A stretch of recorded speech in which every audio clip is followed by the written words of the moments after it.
Ayun. Ako naman dapat better grades for you, gano'n.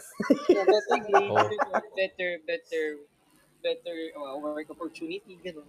'Pag nakapag-board exam, after board exam, gano'n. Oh, malapit na bitaw. And then siguro, ayun din, better relationship with everyone.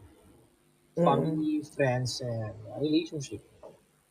Ako kasi, I always keep praying na have a good relationship sa lahat ng tao.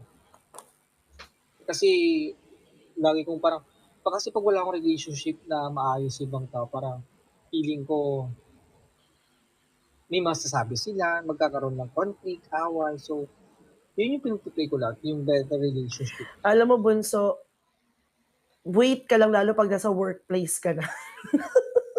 Oo. Andiyan na ang mga shit sa buhay, yung mga Second katrabaho. clue.